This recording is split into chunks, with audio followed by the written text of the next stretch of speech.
Salutations, Pokemon fans, and welcome back to another video. I'm Dollywop, and today we're issuing a challenge. I want to make a league, my perfect league, where I get to choose my own gym leaders, Elite Four, and champion. Simple enough. This is going to be a league built around my favorite characters. I've gone through the pool of gym leaders, E4, and champs, and chosen the ones I like the most to make a league out of it. Now, when I say chose out of a pool, I mean it. I grouped them all together and chose, which means it doesn't matter if someone is a gym leader in the games, I can make them a champ if I want to. I think that just adds a bit of pizzazz to all this. I'm not going to have solid reasoning for every choice, but I'll try to have some explanations about team choices. In addition to choosing who I want, I made the teams I wanted to as well. Why? Because it's more fun that way. This isn't hard to follow, so let's just jump right in. Gym 1, we have B. Her team is going to be Scraggy, Clobbopus, and Meditite. These three will be the first Pokemon you face off against in this hypothetical region. I know B is a very disciplined and stoic character, so making her first two Pokemon these rowdy little dudes was fun to me. Her ace being Meditite was an idea I had, as I think it would reflect her personality the most. Also, they got similar head shapes, kinda. Our reasonings aren't solid. These are all personal choices. It's kinda hard to come up with an intricate explanation for things where I'm just like, yeah, I like that. That's why I chose that. Whatever. Winner is coming at Gym 2 as we have Price. Price's team is Amora, Spheal, and Frostlass. Ice is a type that is shafted in Pokemon, and I think it's because we put it so far towards the end of the game, you already have the perfect counters for it. I mean, we can go into the other reasons, but that's not this kind of video. Making it Gym 2 means you won't have that exact counter. On top of that, his team is built to resist the usual advantages. Amara sets up the snow with its ability, and it's part rock for fire types. Spheal follows up with Ice Body and has water deal with rock types. And finally, we have Frostlass, who might be a bit too OP, but since you can evolve Snorunt whenever, I think it'd be weak enough. We've had Scyther as the second gym's Pokemon, so I don't think this is too crazy. I think you just gotta temperament it a little on the move side. You're not gonna be giving it Blizzard or something, probably like Ice Shard or Frost Breath. With its ghost typing, it's immune to fighting, and with Snow Cloak, it's gonna be annoying to hit. A perfect team for the Teacher of Winter's Harshness. That's a perfect team for the Teacher of Winter's Harshness. That is a hell of a title. They really tried to make that as hard to say as possible. Let's try and say that 10 times fast. Teachers of Winter's Harshness, Teacher of Winter's Harshness, Teacher of Winter's Harshness.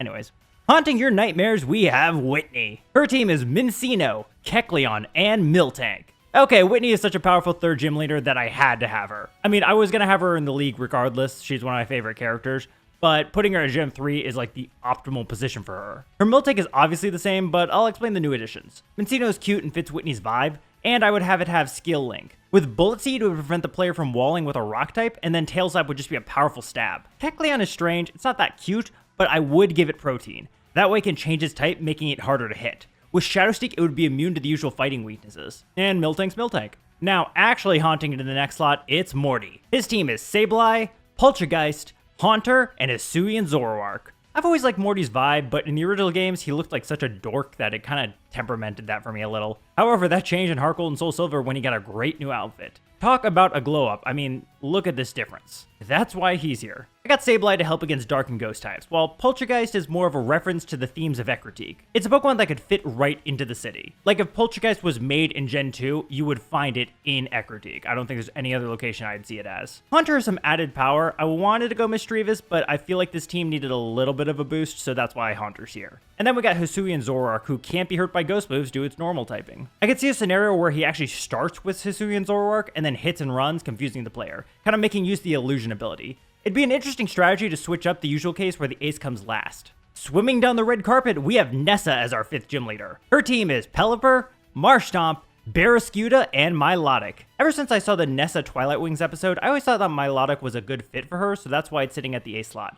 I mean, she's a model and a water type user. Why would you not give her the most beautiful water type Pokemon? The other choices were more tactical. Pelipper sets up the rain and can counter grass types, while Marshtomp is our electric repellent. Barraskewda is just a hard-hitting fast Pokemon. I can even see maybe giving it a choice band to increase our power. Might be a lot for the 5th gym, or maybe I actually didn't give it enough, but I didn't claim I was perfect at making balanced teams. These are all for fun, you're basically guesstimating levels. Rocking out to a toxic beat, we have Roxy. Her team is Alolan Muck, Scolipede, Crobat, Salazzle, and Toxtricity. So there's not a lot of poison types that actually fit her theme. I kept Scolipede her old ace, but I would be doing this video as a disservice if I didn't make her ace Toxtricity. It's literally Rockstar the Pokemon. What more perfect poison type could you give her? Alolan, Muck, Crobat, and Salazzle are just weakness counters. Muck counters Psychic, Crobat's immune to ground, and Salazzle can chew through steel types. I'm trying to make these teams actually kind of hard to beat. A lot of people say they would rather have theme gyms rather than monotype gyms. I don't really care for that. I'd actually rather have all monotypes like we usually have. They're kind of my favorite. So making them harder is kind of a cool thing for me. Hopefully she doesn't turn us into dolls. Our 7th gym leader is Sabrina.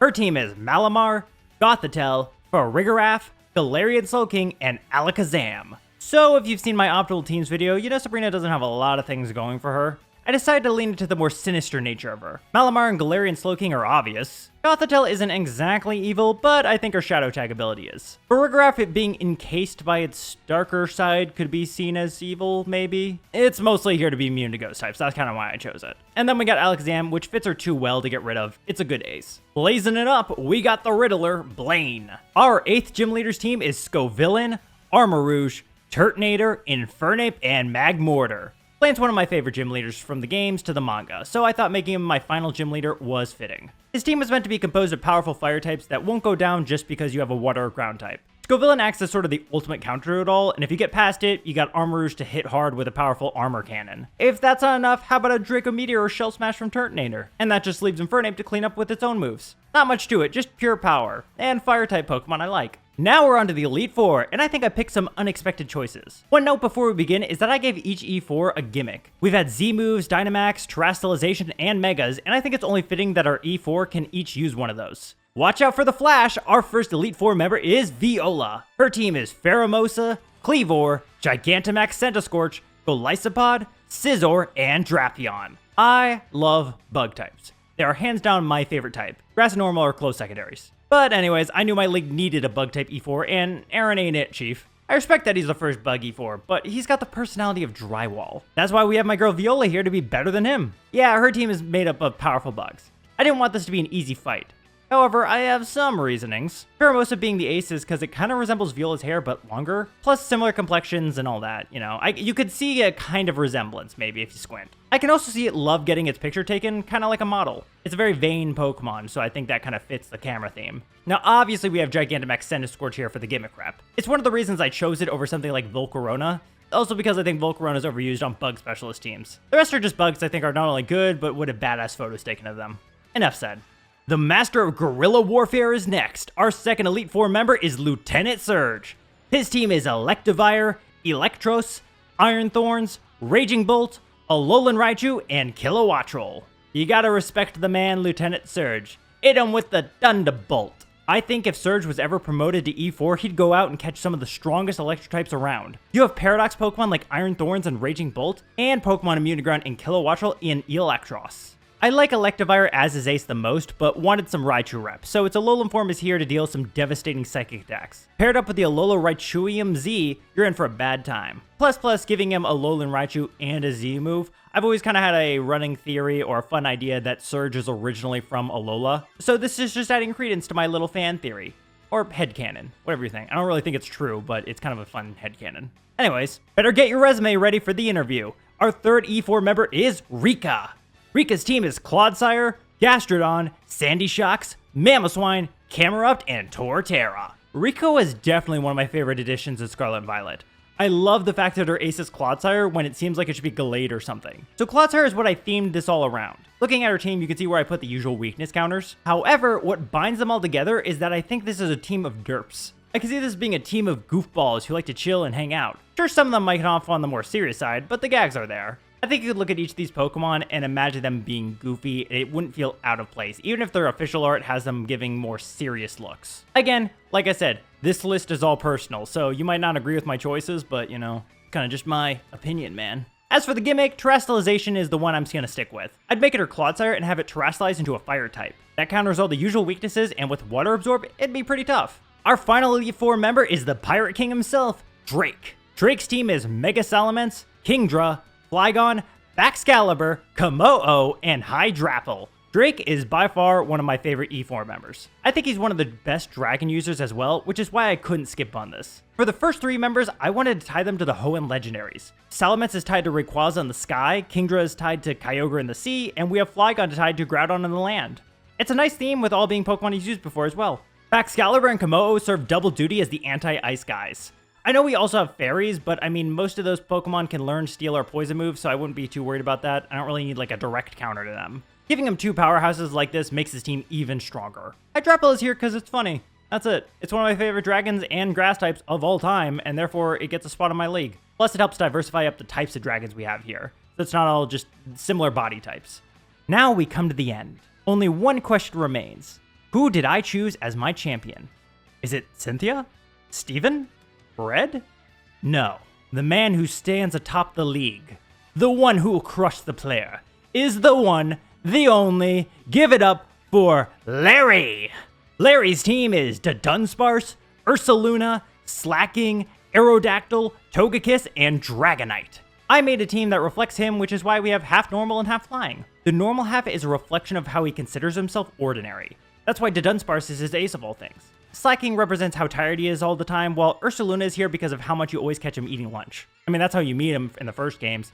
Ursaluna doesn't really have anything that describes it as very gluttonous. I could have put Snorlax instead, but I don't know. I think Ursaluna is just a better Pokemon for him to use, and, you know, bears eat a lot, hibernation. The themes are there. You guys, like, I'm not coming out of left field with this. You guys can kind of get behind that. Now, the flying types come in for the power and speed. Togekiss is fun because it used to be a normal type, so it fits both themes. It's always trying to keep Larry's spirits up, even with his busy life. Aerodactyl shows off how long Larry's been working this job. Ancient fossil, longtime employee, you get it. Dragonite is our last Pokemon because it's not only strong, but not what you'd expect. When you see dragons, you expect Salamence or Excalibur, not this goofy looking dragon. I consider it the ace of the flying types, so it and Dunsparce stand side by side. And that's all she wrote. This is a fun little challenge I came up with. It's not heavy on the rules, just pool all the E4 gym leaders and champs together and put them wherever you like. You can use legendaries if you want, you can use aces, you don't have to use aces, you can just make whatever the teams you want them to be. I'd love to see you guys come up with your own down in the comments. Or make a video about it, I don't know. And if you do make a video, tag me in it. You know, I'd love to watch them. If you like these little challenge videos, let me know. Maybe I'll search for some existing ones or think up something later. Regardless, thanks for watching, like and subscribe, follow me on Twitter, and I'll see you all next time.